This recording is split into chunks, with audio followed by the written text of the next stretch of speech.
Hi all, welcome back to Cindy's Art Channel. I'm Cindy and today we are going to paint a beach. And I love the ocean, I love the water. That's why I think I'll be doing some more of these in the future. Make sure to let me know some of your topics that you would like to have us cover and we'll do that. So I started off with an 8 by 10 paper and taped it down to this sturdy board, and I wet down my paper really well. My art room is a bit dry, so in order to allow my paint to run, I really have to lay in a lot of water. I take about 5 minutes to put my water down and then start to work with my paints.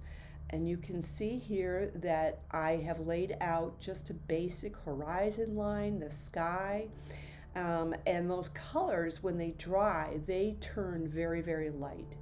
So I wanted it light because my second layer right here for the water, I want to add those colors in, and that's a brilliant orange that I used in the water, and then a gambogi yellow. So this blue that I'm using is verditur, and you can see in the sand I'm putting down purple there, and then I'm going to add in some orange because I want to reflect the sun.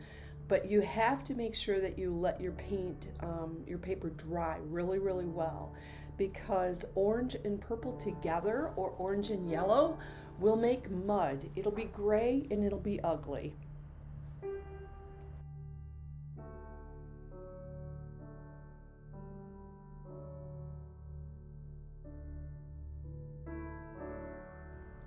Once I have a feel for the colors and the layout of my painting, I will add in a little bit of dark in order to define my boundaries and my subjects.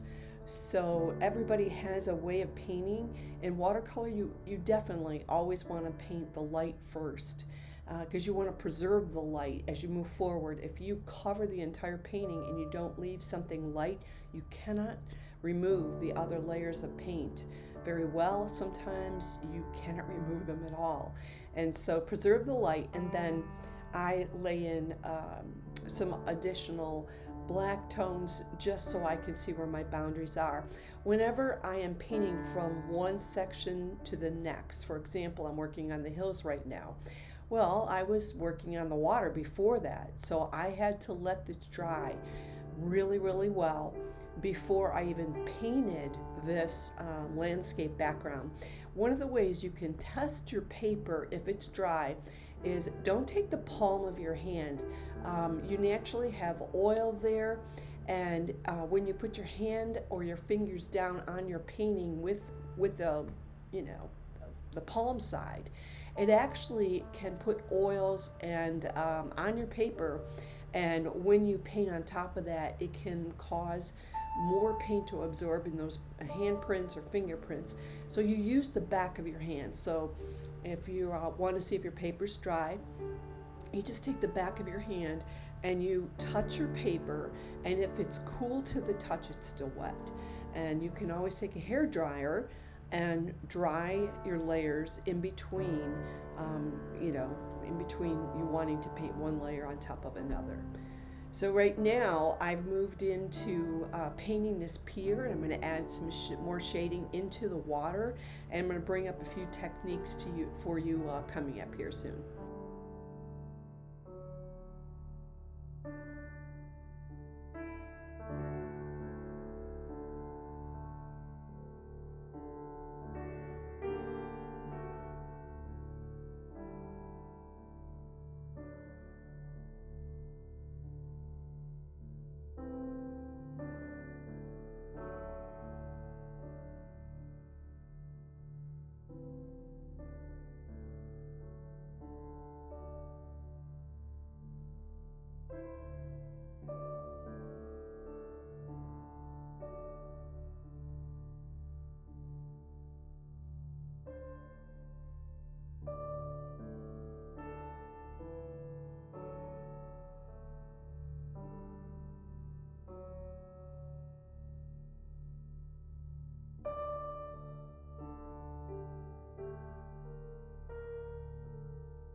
I'm adding in details for the water lines two different ways right now.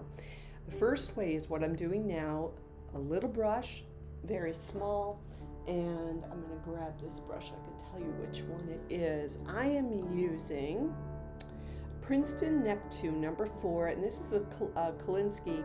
That's a copper handle. This is such a soft set to use. I love the feel of it, and I have stiff brushes. I have brushes that hold a lot of paint, a lot of water, and this one, it's delicate. It holds a lot of paint, but when I paint using these brushes, they have a different feel than some of my other brushes. So pay attention when you're using different brushes, try different things out.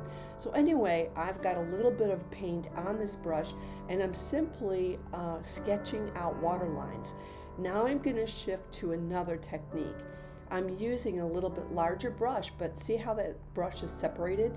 That brush is very dry, and I smush it down on top of the paint so that way I can get the bristles to separate like the way they are. That creates this really awesome texture.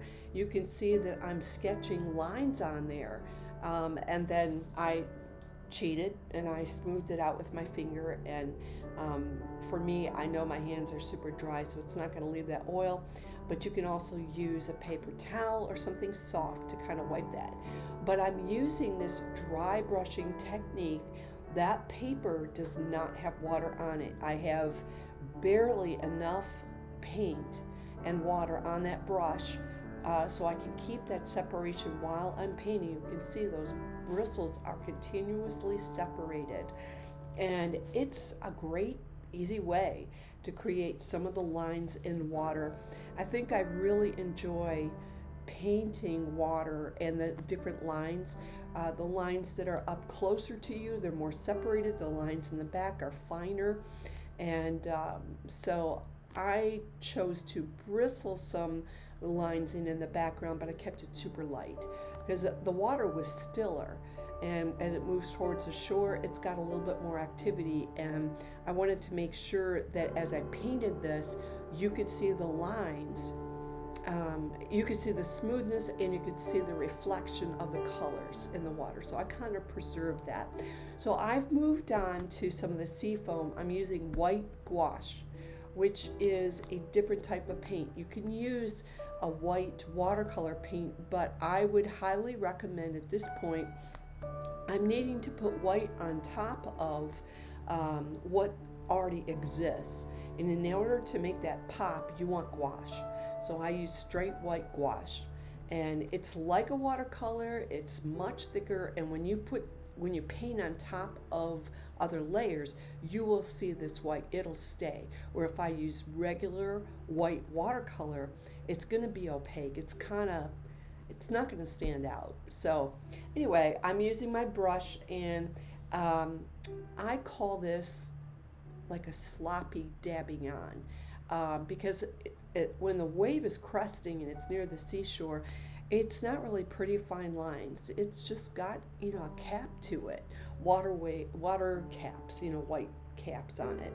And so you can be a little sloppy with that.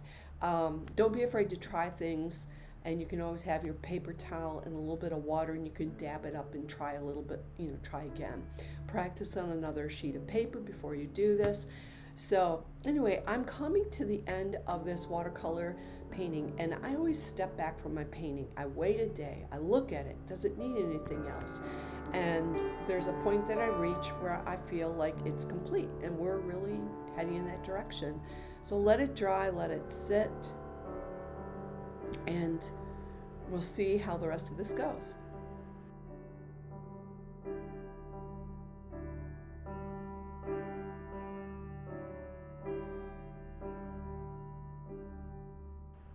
So I felt that I needed to add in some rocks and to add in some of the shadow lines around where the sand and the water meet each other.